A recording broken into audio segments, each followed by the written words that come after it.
we're going to do is we're going to start off with our regular segment. We've been doing this since last year. We're bringing it back to this year. We call this the hits and the misses. No hold fire, though. We used to do a segment, Tazza. It was hold fire, and we just felt like we were holding fire on everybody because we didn't really know, what everybody was doing. But we're just straight to hits and misses, Tazza.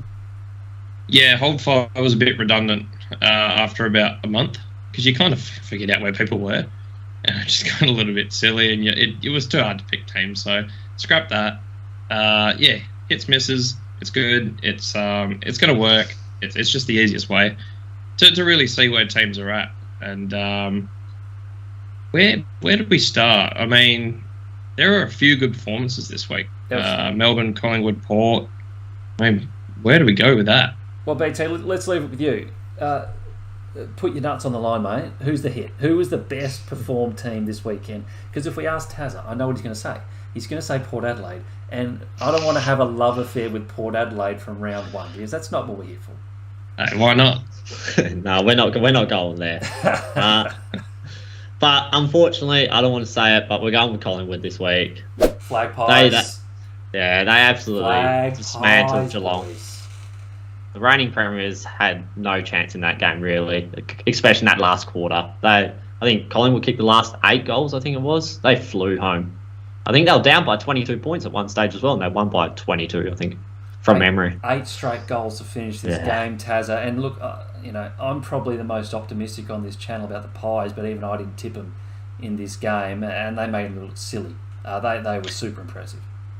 Yeah, they're such a good team to watch now. I just love the aggressive ball movement and just the way they just throw the ball forward. It's amazing, and they're genuinely one of the best teams to watch in the comp now. So, it's been a mighty turnaround. I know I didn't see this happening. I thought it was a regression back to the mean for them, but geez, they look right up there. They look the real deal. Now, Kmart Dusty, BT. Kmart Dusty, you want to share a little bit about your thoughts on the great man Jordan DeGoey? He had a good game. He did. He had an excellent game. 25 disposals, 3 goals, 11 score involvements. I'll take my hat off to him on that one. I'll give it a few more weeks before I take my words back with what I said about him. It could just be a one-off game, but he did have a very good game. It wasn't just 3 goals, BT. It was 3 votes, mate. He was absolutely crisp. But just the way they were moving the footy, for me, it was what they were doing last year. But it looked better. They were super aggressive. Their handball through the corridor. I didn't think it would translate over to this year, but against the reigning premiers, they made them look slow. They really did. Yeah, absolutely. Exactly what I said before. They're just a super exciting team. The aggressive play, the willingness to take on the corridor and just go run and gun the ball, it's amazing, and it's something we probably haven't seen. I would say it's probably Richmond-esque, that chaos ball kind of thing, but it just seems to flow a lot easier and a lot more, and they've just got the ball on a string half the time, these guys. It's flag pies-esque, Tazza. It's not Richmond-esque. It's flag pies-esque. They honestly, they looked $1 million, and it's hard to overreact. It's round one. We've got to put that in perspective. But gee whiz, we had the Cats as our top-ranked team, mainly because of you, Tazza, and your silly prediction on Melbourne. Yeah. But so we had the Cats as our top-ranked team, and they certainly didn't look like that after round one. They looked really disappointing, didn't they? Oh yeah. The Cats were. I mean, they were in the game, but I mean, you're never safe against this Collingwood team. That's the problem. We'll get to next week's fixtures, but I mean, Port are going to have to be 40 points up if they want any chance of beating the Pies next week, because we knew last year that Collingwood are just they're gonna be in any game until the final siren. But I think I don't think we really expected it to happen all over again, but here we are. Can we just talk about how good this kid Nick Dacos is going to be? He's one in a generation type player. He's going to be up there with how we talk about a Gary Ablett, how we talk about a Chris Judd. I think we're going to be talking about Nick Dacos like this. He's classy. He's just really classy, isn't he, Tazza? Yeah, he's a silky user of the ball, and it was to Geelong's detriment that they left him alone and let him rack up ball at will. It's really, it's probably the worst thing that could have happened to Dacos at the start of the season. I mean, teams are going to look at him and know they're going to have to lock him down. I'm not saying it's the easy way to nullify any of Collingwood's good play, but it'll go some way to killing it off. And he will see more attention on the back of it. But yeah, you've got to tip your hat to him. It's a huge effort for him. Did you pick him in AFL Fantasy?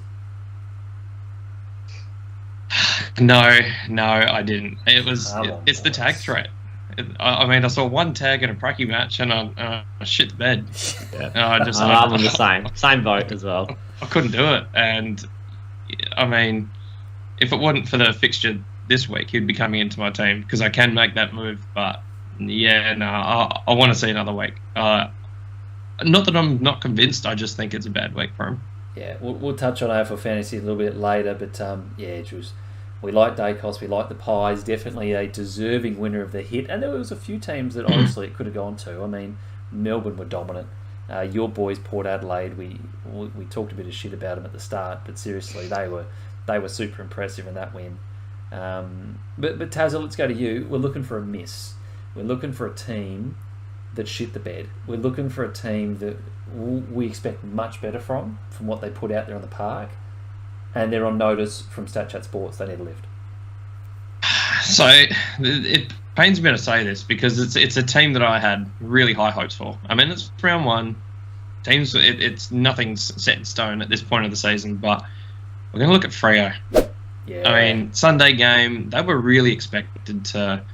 They were never expected to hammer this team, but it just seemed like a routine win for Freo. I expected them to hammer this team.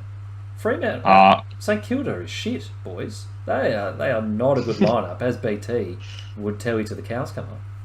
I think this is just a typical round one game where you get these upset type games. I think come next week, we'll see how real each team actually is. And St Kilda is going to be shit house, and Fremantle will be up there with the best of the teams. Okay, so you're not reading too much into Fremantle here, BT, because they, Tazza, I'm happy for you to go in depth with this, but they looked awful. Yeah, we talked about the forward line pre-season, and it looked like it was humming. It looked like it was doing all right, and Fife was going to be that little piece that they needed, and Jackson was going to contribute, and they both did absolute bugger all. Jackson didn't have a mark in the whole game. What's his name? Tracy and Jackson didn't take a mark for the whole game. These are two of your key forwards. You're expecting to bag goals, and couldn't clunk one at all. The whole. It was one mark inside 50. That's all you need to know. It was just an abject effort, and yeah, you just need more from your big guys. Shout out to Cobloaf Records in the chat as well. Freo riddled with technical difficulties. We like that. Thanks for tuning in. I don't know if you did see the intro, but we have featured your song as our intro video. So thanks for letting us use that, Cobloaf. But Fremantle really poor, particularly heading inside 50. Just converting 7 of their 65 inside 50s on the day, which is not a good return, and we've mentioned the tall timber that they've got down there. Fife not getting the opportunity. BT, I don't know if you caught this game, but tactically it seemed like the ball movement was off from Freo, and just their chipping around the back line was getting them nowhere. Yeah, I didn't get to watch any of this game, but if you're looking at the stats, if we're looking at fantasy, all the top fantasy guys were all Fremantle defenders, so it was just marks and marks down the back for them, and clearly they were just chipping it around, not doing much with it. If you look further into that, that's normally when the forwards and the midfielders aren't breaking into space, aren't working hard enough, making leads. That's what that normally leads to, and an easier kick is sideways when you don't have a kick to go up the line. So from not watching the game at all, that's how I would read how the game went. 49 more marks and 51 uncontested possessions was the advantage to Freo, so they had a shit ton more of the football, and the 3 defenders, like you said, Cox, Young, Ryan, 97 posies and 46 marks between them. I mean, You don't want that. No, you don't. That's poor ball movement. That's poor footy. They had possession, but they did nothing with it. Tazza, do you think the roster boss factor played into this game tactically, or you think it's just an anomaly of round one? I'll chalk it down as an anomaly. I think. I mean, there might be some sort of a former. What's the word I'm looking for? I mean, there's former knowledge of this squad, but I mean, it's been long enough that I think things have changed under JL, and I'm not sure it's got much to do with Ross Lyon. I think it's just chalk this one off. They'll pump North, and we'll see a vastly different attack on the ball for sure. I mean, they've been slammed for this, and there's no way they can come out against North on the weekend and throw out the same crap. They've really got to attack the ball, attack out of push out of the D50, and really throw the ball through the midfield, because you just can't afford to do this again. Yeah, no, you'd certainly hope not. Look, I think Brisbane got off lightly here, BT, because they had an absolute stinker against Port Adelaide. But there you go. That's our hit and our miss. Freo the miss, the Pies the hit. If you're watching this back on YouTube, let us know in the comments below if you're agreeing with those calls. And if you're a fan of one of those teams, get stuck into them, particularly if it's Freo. I mean, they were absolutely piss poor. We want to hear your thoughts about it in the comments below.